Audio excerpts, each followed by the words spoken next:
how did you get into the sneaker room? Oh man, you hit me with a hard question like right in the beginning. You're gonna make me cry like 2 minutes into the podcast. I mean, you got to say like right, because the history is incredible. Growing up in the projects, in an urban area, of course, a big status symbol was your footwear, especially in the early 80s to late 90s. So, I couldn't afford shoes. Like my family just couldn't afford the sneakers that I wanted. And one of my crazy stories, as I always tell people, is I asked my mom in 92 for the Jordan Bordeaux 7s. That was the one that he was in the commercial with Michael Jackson. And I was like, oh man, I need these. So I went to my mom and I was like, hey mom, I was like, I really need these. And she was like, how much are they? And I was like, oh, they're like 120, 130. And God rest her soul, she was like, our rent is 110, you do the math. And I didn't get the shoe. So, always growing up, watching what people had, looking at what people had on their feet, I always wanted them. So I had that nostalgic thing. So what happened was I had my first son, me and my wife had our first son very young. I was 19, she was 18. So I had a regular job, doing what I could do as a dispatcher, moved on to dispatch management. And then in 2006, my mom got diagnosed with cancer. And when she got diagnosed with cancer, we went through the whole thing, hospice and all that stuff. And she passed away May 25th, 2006. And about 2 months after she passed, it was June, I got a box in the mail. And I opened up the box and it was a piece of stock. And it was one piece of Nike stock framed. And it said, to Suraj, a piece of Nike you won't wear out, love mom. And that's where the journey started. I was like, I asked my dad, he didn't know about it. I asked my aunts and they said she wanted to leave you something before she was gone. So that made me say, you know what? Okay, what should I do with my life? So I said, let's open up a sneaker store. So I went to my dad, I borrowed $15,000 and I had this idea and I opened up a 300 square foot store in downtown Jersey City. And in 2006, we were like the start of the whole reselling game and people buying stuff and selling it, but people don't realize there was no resale game. So you would go buy something for like $150, $175 and the most you were getting was $200. So you were making like $25. And I didn't know anything about business. So I didn't understand profits, losses, margins, you know what I mean? Sure. So after 2 years, I was out of business because it was like there was no way to survive, on $25 profit. So I closed down the store. I went to work for somebody else. And while I was working for somebody else at a sneaker store, I met some people at Nike and they were like, if this is your passion, why don't you, push through? So again, didn't have the funding, got a partner. We opened up our first store in Montclair. It was called Takeover that actually had a Nike account. And I mean, I'm sure you guys know, in business, partnerships are not always the best things that you can do. So I did it for about 2 years and the partnership just wasn't working. So I switched back and I went back. We had two stores at the time, one in Montclair, one in Jersey City. I kept Jersey City, he kept Montclair. And then I went back to my name, Sneaker Room, which was my first name that I ever had. And funny story is the reason why the store's named Sneaker Room, because let's really think about it. It's not that cool of a name. Like it's not like, a lot of thought into it. But what it was is my mom not only gave me the stock, she named the store while she was here because when we did hospice, I had a kid's playroom in my house, small room, and that's where we set up hospice. But I also had like 20 pairs of sneakers that I had bought while I was working. And we moved them. So when we put her in the room with the hospice bed, she said, I'm sorry I took over your sneaker room. So that was the name. So everything that I've done in my career was a gift from my mom after she was gone, which is kind of crazy. And I wear it. So I always said I wouldn't put somebody's name on my arm, but I wear the inscription of the stock. So it says a piece of Nike you won't wear out, love mom. That's pretty fucking dope. Yeah, my hair's sticking up. Like every time I tell that story, like it's surreal. And so now you've been on your own for how long? Oh, that was 2011, 2012. So we're going on, 13, 14 years, owning the store myself and, just doing what we do. And, one of the things that I see all the time is when it comes to there's been like an evolution. Okay. The sneakers are like a symbol, like what you said. Mm-hmm. And it used to be, you get dressed up, you go to work, you wear your suit, you wear your shoes and all that. Now, every time I tune in, because I'm trying to learn about this, I call Suraj SS, Sneaker Santa, man. Every time he comes, he's like, why are you wearing those? You got to put these on. You got to put these on. So he knows a lot more than I'll ever know. Well, no, but it's what you said, because the thing about it is it's evolved. Where like if you put a suit on, you can put a fly pair of sneakers on with the suit. Right. If you're getting married, we've seen over time, men are getting married with their tux with sneakers. We're even seeing the bride wearing a pair of heels, But who wants to dance in heels at the reception? The minute the heels are off, she's in a pair of sneakers. And it's a cool way to look at it. Same thing if you go to a hospital, look at doctors in their scrubs. That's either like Crocs or sneakers. Yeah, you know what I mean? Big difference between those two. I mean, yes and no. I mean, Crocs stylish. Oh, style-wise, okay. I thought you meant comfort-wise. No, style-wise, yeah. Style-wise. Big difference. But the thing is, like, even myself, like, when yesterday I was at a board meeting, and I'm in there with a pair of slacks on and a shirt. So beforehand, just so everybody knows, so board meeting, you're a board member where? So I sit on the Board of Trustees for the Jersey City Medical Center. I'm on the Business Advisory Board for County Prep and High-Tech High Schools. And then also I'm on the Board of Trustees for the Jersey City Economic Development Corporation, and I'm also the treasurer of that organization. Mm-hmm. So we've done some stuff. We've made some moves. Making a lot of moves. So I saw it when it comes to, because one of the things for that I find so intriguing about the sneaker game in particular is, like, I juxtapose that with Allen Iverson. Okay. And Allen Iverson. The questions, man. That was a good shoe. Yeah. That was a great shoe. I can't even lie. That was a phenomenal shoe. But when he came into the league, he was wearing a do-rag. Yeah. He was inked up. But most people, when they came into the league, and that was the way it was back then. Like now it's a little bit different where you put like suits on. Like think about it. Most suits were baggy suits. You know, you ever see LeBron's draft? But his mentor, the people he was getting, because he got in trouble with the NBA. Of course. About that. Yeah. That you can't wear this, you can't wear that. Because Jordan was coming in with a suit on. Yeah. Yes. So he became the revolutionary guy on that, I think. And I think that's a driver. Yeah. For how now even the announcers and the commentators are wearing the suits with sneaks. Oh, of course, the coaches, everybody, yes, 100%. And so what made you, Suraj, go into the healthcare space as a board member? And then after that, I want to hear a lot about, and everybody would love to hear about, which I think is your core competency, is the philanthropy. Yeah. Well, I mean, the board thing was kind of actually, it just happened.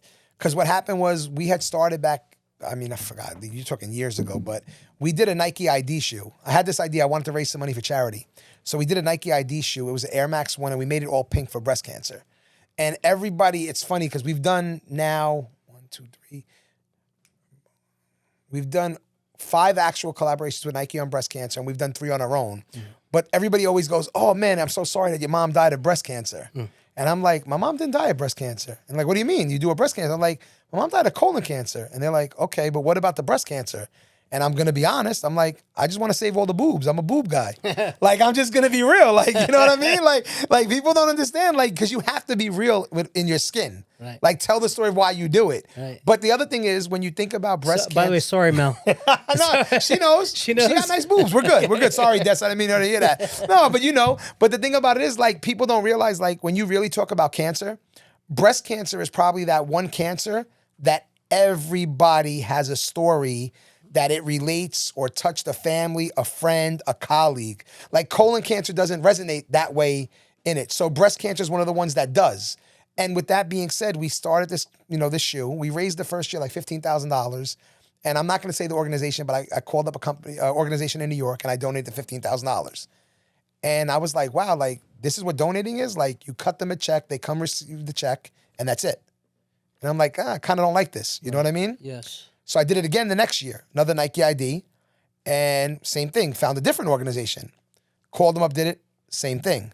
And I'm like, damn, like this philanthropy stuff is whack. Like, because like my thing is like anybody can write a check.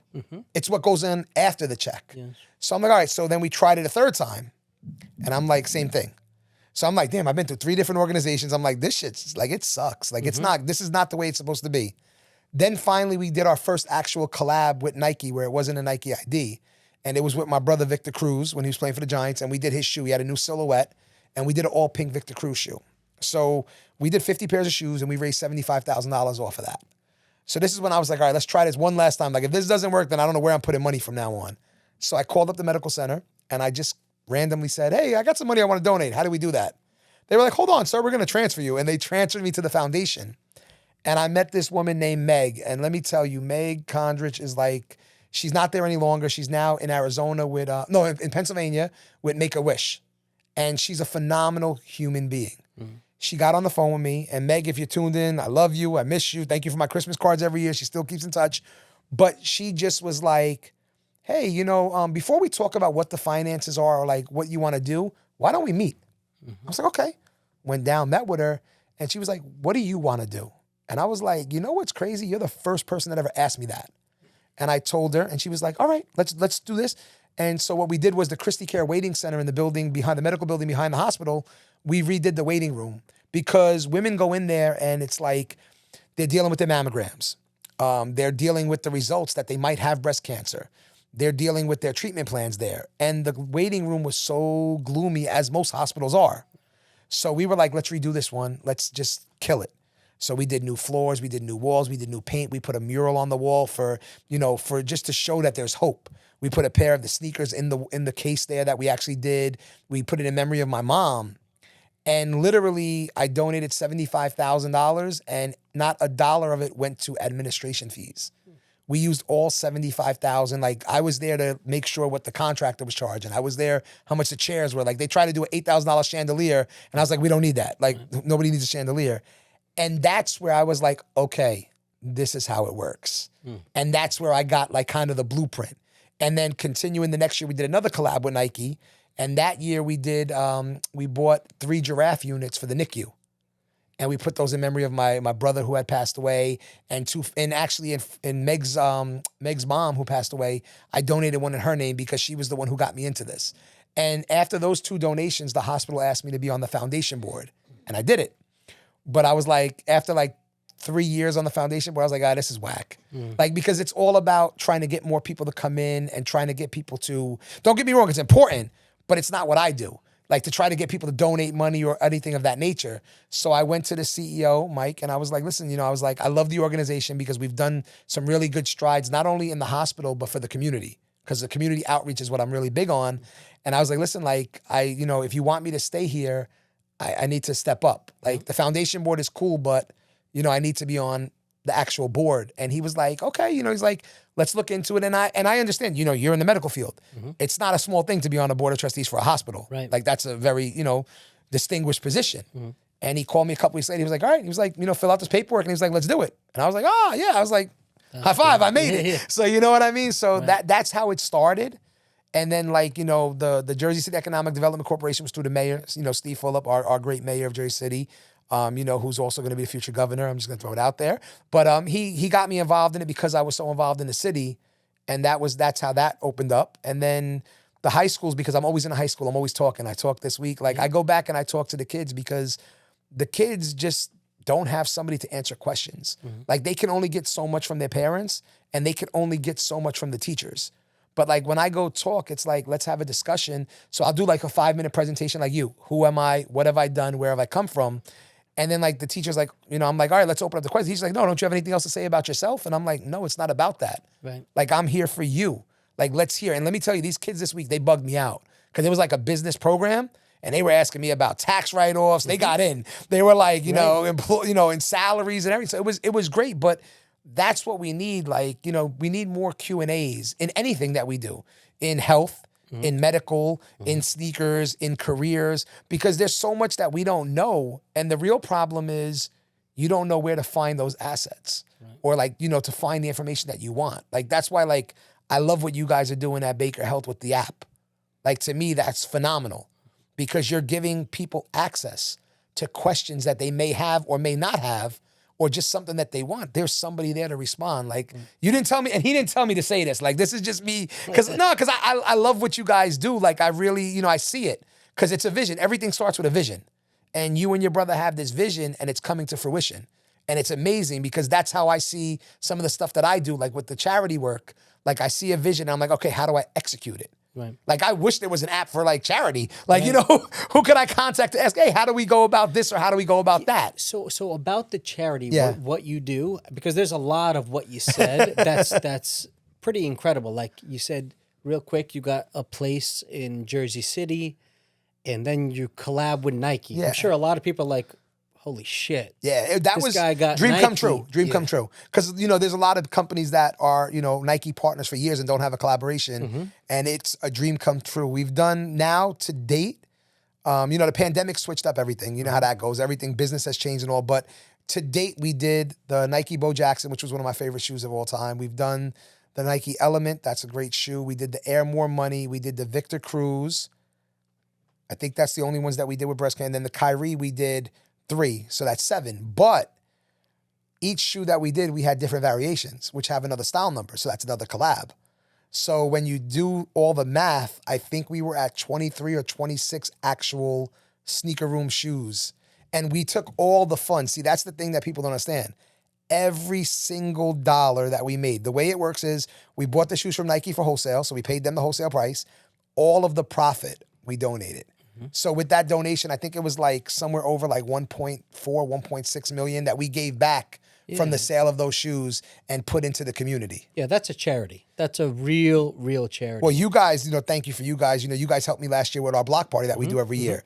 So what's the difference? So the block parties, which are like, like I've been to Jamaica before and been at like a dance hall and a party like that. So you throw block parties. Let me tell you how it started. Tell me about this Well, let me shit. tell you how it starts. So I get this idea to do a block party. So I call up the mayor and I'm like, and listen, Steve, one thing I have to say about Steve, never mind being the mayor, he's just a great person. Like you call him and you have ideas and he's like, so I'm like, Steve, I got this idea for a block party. He's like, all right, let me hear it. And I'm like, what you mean hear it? I just told you it's a block party.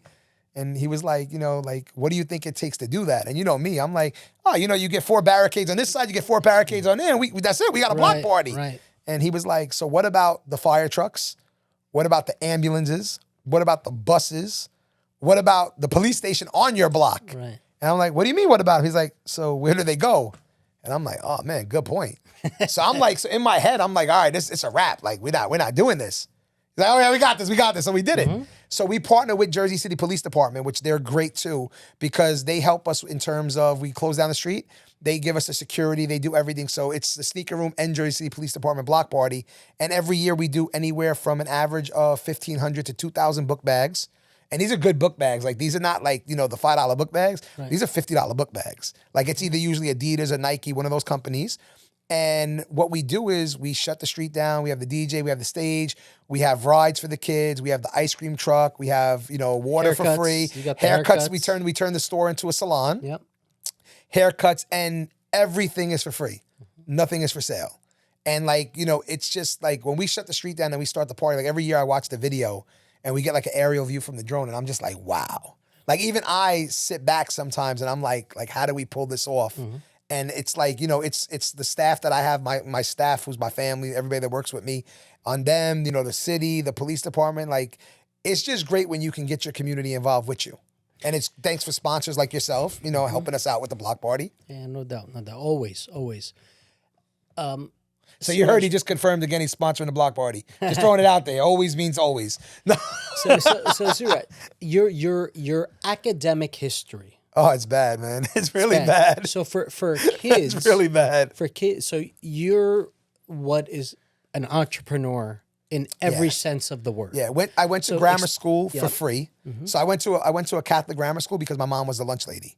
So that's how I got my education. She volunteered her hours to help me with the tuition.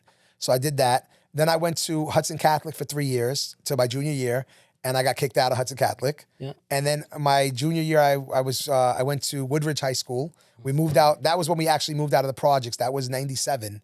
Moved out of the projects. And again, everybody's like, oh, you guys made it. You went from Jersey City projects to Woodridge. No, we didn't go into a house. We went into an apartment. So it was still, so you see, like, that's the clarification. So we did that. And then I went to Woodridge High School. But Woodridge High School, like, I wasn't like, it's funny because in grammar school, I was like really into books and all. Like, I won the Jersey City Mayor's Award for high grades. And in high school, I just gave up. Like, I didn't have any interest.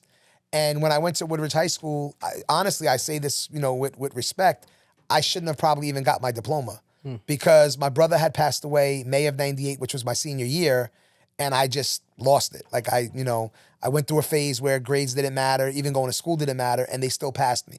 And, that's what an entrepreneur is, because I'm telling kids, like, when I went there yesterday, I was like, I was you. Like, I know how you are. I know how you feel. You know, like, I'm like, this is why. But like, one kid asked the best question ever about it. He goes, what do you think about college? Like, he put me on blast after I told that story. Did you go to college? No. Okay. I said, I had my first kid at 19, so I've been working ever since. Yep. So he asked me that question, and I said, listen, I said, I'm going to be honest. I said, I'm telling my kids to go to college because in this day and age, I think that piece of paper means something. I said, but I do think there are some kids that are not set for it. But we can teach trades.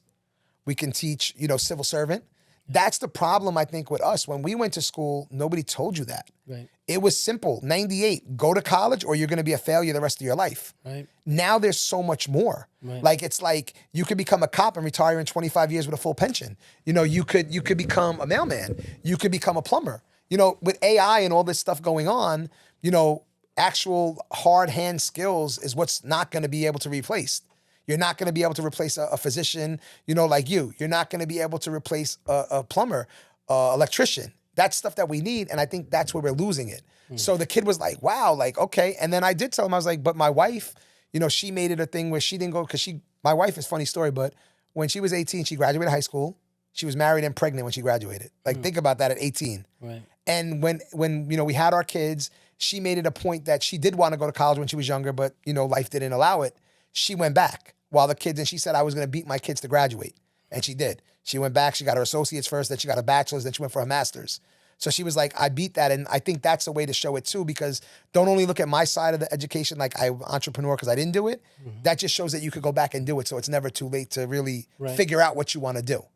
Yeah, I find it very, very interesting for somebody that's done what you've done. That's extremely admirable. Listen, man, I tell people all the time, I find it very funny, the rooms that I walk into, the conversations that I get into, coming from where I come from. Right. And you have Destin and Angel, two great young men. Yeah, 100%. And one of them is in medical school. Well, that's also because one of them has a great mentor to try to guide him and show him the way yourself. You know what I mean? I got to be honest, because I can do but so much at home, but you do understand that with children, they relate to someone outside the house more. That's a firm belief that I have. Like, just like how even my son, like both of my sons. And Destin, by the way, Destin is in the same stratosphere, but in just a different career. field. But again, I think that they both get that from the other people in their lives, not only me. They get us. Go ahead. So for the parents, that are watching this, because use your network. Like one of the things is, as a clinician myself, prescribing an antibiotic here and there, diabetic medication, that's all pretty easy for me. The biggest questions are like, so, Dr. Baker, how did your parents do so and so? Yeah. What are you doing for your kids? Z, how do your kids do this? Yeah. So for you and Mel, how do you guys do this? Like you talk about the mentors, like myself and others, but what is the secret sauce? Because that will be asked. But I don't think there is a secret sauce. I think that there's just one word, and that's family. Like, family has to be the base of it. A lot of people don't have family, and family doesn't have to be a mother and a father. It could be just a mother. It could be just a grandmother. It could be just an aunt. Like, it doesn't have to be, it's like you don't have to have a perfect family in order to have it. But I think when you have family, there's love, and that's where it builds from. You know what I mean? Like, because really, what's the end goal for a parent, or at least my end goal, is for my kids. Everybody says you want your kids to be better than what you are, or what you were, I should say. I want my kids to be better than what I am. I think that's the wrong way to look at it. I think that you should just want your kids to be successful. They don't have to be better than you, because then you're telling them that if you don't hit to this level, or you don't hit this mark that I hit, you're not successful. That's the wrong answer. Because I always hear that, like, we do all this because we want our kids to be better than who we are. And I'm like, but so then what, is your kid a failure if he doesn't hit where you go? Like, if you don't get on the board of trustees, then you didn't make it. No, it's just that let them just be successful. And the main question people always ask me is like, how do you measure success? Or how do you measure wealth? A lot of people always want to know, like, when do you know you made it? And the true answer to that is one word: happiness. Like, because there's people that work at Burger King and McDonald's that are happy. There are people that are, millionaires that are happy. But there's people in every class that we look at. And the way that you know they're successful is happiness. Yeah. It's not about how much money you have. It's not about what kind of car you drive, because that's just this whole fad with Instagram and all this stuff showing you what you think is success, what you think is happiness. Like, you know what I mean? Like, Sure. My best feeling, to be honest with you, is like when I go home at night and I, get to see my kids or get to see my wife, or I get to talk to Angel on FaceTime every night that, while he's in Grenada. That's my happiness. So that's how I know I'm successful. You know what I mean? Because some people don't have relationships with their kids. So you're telling me if you have $10 million in the bank, you drive a big car, you have a big house, but your kid doesn't talk to you, you're successful? Right. To me, that's failure. Mm-hmm. You know what I mean? That's not where it should be. What's the best shoe ever made? that was one of the questions we had. Is that right? Yeah. Let me ask it. So, come on, Mo, give me something. Favorite all-time Jordan, and then so it's 3 questions in one. Favorite all-time Jordan, favorite collector sneaker, and favorite retro of all time. Well, Jordan and retro be the same thing. Yeah. So, I mean, when it comes to Jordans, it's going to be the Jordan 7 Bordeaux, the one that I couldn't get. Like, I have it tattooed on my leg. Like, I was on Black Ink. Like, VH1. Caesar did it on my leg. Like, Caesar tattooed it on my leg because I want... Like, this shit, it's that crazy? What? The Jordan 7... No, it's not that it's that crazy. It's my shoe. Like, everybody, like, they're asking me, that's my shoe. That's the one shoe that I wanted, I needed, and, 12-year-old Suraj got shot down. So that's my story that's always been. So that's the one shoe. Favorite collector shoe would have to be the Kyrie Moms that we did, the last one that we did, the Kyrie 7. They made one of 5 pairs that I didn't know about as a gift, and it was a different colorway that we didn't even design, but it was all our designs. So there's only one of 5 in the world, and I got one of them. Wow. Since we designed. So that's my favorite. But favorite shoe of all time, it's funny, but Iyad's wearing it. White on white Air Force Ones, because they're timeless, they're classic, they match with everything. And the other thing is, they came out in 1982. Like, think about this for a second. 82.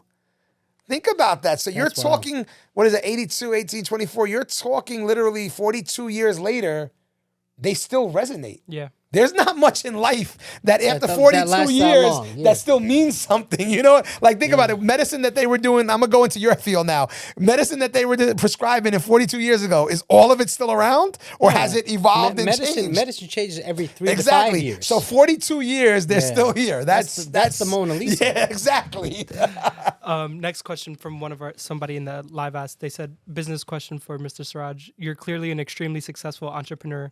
Can you talk a bit about what elements were key to your success and advice for other entrepreneurs? I happen to be trying to build my own fashion business and would love to get some tips. Business plan, vision, staff. Like, people don't understand what your employees mean to you, like your network, what you work with. Because I think that's like, even today at the hospital, I was talking to them and, they're praising this whole thing about it's the 20th anniversary of this building. This building is here for 20 years. And I'm like, yeah, but this hospital's been here since 1882. No, wait, was it 18? Yeah, 18. No, it was earlier. I forgot what year it was. It's been there longer than the Statue of Liberty, that medical center. That's how old it is. And I'm like, do you think it was the building? Because you've went through numerous buildings. There have been different pictures of all these buildings, but it's the people that work there. The orderlies, the technicians, the janitors, the doctors, everybody. Because that's the other thing too, though. Everybody always asks, like, when somebody, to go to that business question, was a kid asked me, he goes, how do you build your network? And I said, this goes into business. I said, talk to everybody. I said, because the janitor cleaning the bathroom probably knows more than the CEO of what's going on at the hospital. And I said, he probably knows more people in the building than the CEO. And I'm like, talk to everybody. And the other thing is, find a good mentor. Like, that's really what it is. Like, people are out there to help. Like, even myself, like, I'm not saying I don't mentor anybody, but I give a lot of advice and I talk to a lot of people. Like, they have my Instagram. If you look at the store's Instagram, the 8 people that we follow, one of them is me. Like, I'm always open to talk and have a question or answer some questions, because fashion is so fly, because you can start a business with nothing.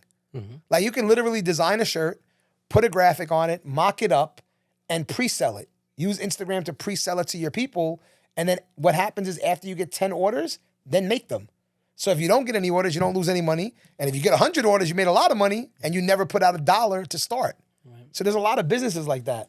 Yeah, and one of the things that you say that's crystal clear, and it resonates with being an entrepreneur Okay. and somebody that carries a business.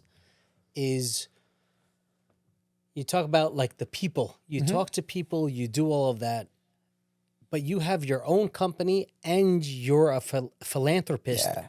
at the hospital. Yeah. But I don't remember everybody's names. I'm very bad with names. I'm just letting you know. Where there's I'm very bad with names. a huge turnover. And, Yeah. and you know, Suraj, one of the things is everybody throws around the word culture. Like, oh, our culture is this. That's all a marketing play. Exactly, 100%. So the people that you work with are exactly who your family is. That's Because 100%. like sometimes people will chase the dollar 100%. and jump and have 5 jobs in 5 years, Exactly. as opposed to being the best at what. Well, one think about it. does. The reason why they're jumping is because they're seeing that they can make more money. Yeah. They're looking at, a monetary move, but sometimes it's not about the monetary issue. Right. Like I literally just got off the phone. I was in the car with somebody and like literally they were telling me they got moved into a different position at the company. And he was like, but it's not more money. Cool, but is it more experience? Yes. Does it open up more horizon, a bigger horizon for you later on in the future? Yes. High five then. Like, just because you didn't get more money doesn't mean you're not getting something that's very valuable. The problem is in this day and age, and I understand it, like, don't get me wrong, everybody's gonna say, well, you have a business, so you could talk like this, or you guys are doctors, you could talk like this. But the real problem is we put too much focus on money. I understand that you need it to live, don't get me wrong, I'm not, putting anybody down, but if that's your only focus, then I don't really know if you have focus at all. Because you just have tunnel vision on the one thing, and it's such a broader So how do view. you do what is your thought process as an entrepreneur that does wears so many hats about this work-life balance? A kid asked me that too. So these kids have good questions. Yeah. I mean, it's rough. It's like, listen, we're always around doing something. I'm even at my office or at the store, or I'm running around at the like today I was at the hospital. Yesterday I was at a school. Yesterday I was at Fidelity in Jersey City. We're always running around, but what I do is I make time. Like my wife, I always see them at home for dinner. I'm usually home for dinner almost every night. Weekends are family time. Like weekends, like there'll be some events that I'll go to, but we always like to this day, like, I pride myself that it's funny what I say, but my kids want to hang out with me. Like even my staff at my store, I love it. Like I'll ask them like, yeah, you want to go bowling? Like, yeah. And I find that cool that they want to hang out with me because usually everybody hates their boss. You know what I mean? But the work 100%. balance is just making sure that you understand what it's about. Like, how about this? What are you working for? Right. That's the balance right there. Are you working to have, money in a big house, or are you working to be able to take your family on vacations? And so when you do those things, like I see you playing golf sometimes. No, you've never seen me play. That's a lie. What the fuck That's a you lie. do? Wait. So what is it? That's top golf. The range. That's top golf. Top golf. Big difference. Top golf. Listen, I don't want because I don't want to smoke because everybody talks about the golf. Listen, on a golf course, I'm really good at driving a cart. I can drive a cart. I can smoke a cigar. I can have a drink. And the other thing that I'm really good at from fundraising is I'm really good at selling mulligans to people that suck. Like I'll stand at a hole and be like, did you see your last 4 shots? For $1,000 donation, we'll scratch those shots off, and you can start this whole. But I go to Top Golf. I'm there. I try to get my little drive on, but it doesn't work. But go ahead. So is your game pool, ping pong? What is it? What is you think you kick everybody's ass in? Life. Life. That's it. Because I don't care. Like, I didn't make the pros in any sport. I'm a big guy and everything. But what I do think that I really excel in is life. Because the reason why I think that I excel in life is because I honestly think I figured it out. And people go, what do you mean by you figured it out? I understand what life is about. Life is about the memories. Because the one thing, like my dad passed away in 2022, he passed away. And the one thing that I really loved when people came to the wake and all this stuff and everything, we had boards put up of all the pictures. And my dad... in that sneaker room, you have... Oh, my dad's pictures there? Yeah. But the pictures that we had at the wake, people were like, wait, your dad's 82. And like, they're looking at the picture like, these are all recent. Like, you didn't skip a beat. And that was it. Like, I made sure that I saw my dad, even if we were fighting, once a week we went to see him. The night before he passed away, we were at the racetrack having beers, with my kids, betting on the horses. And that's the thing that it is. That's the one thing that I don't regret because I have memories of him.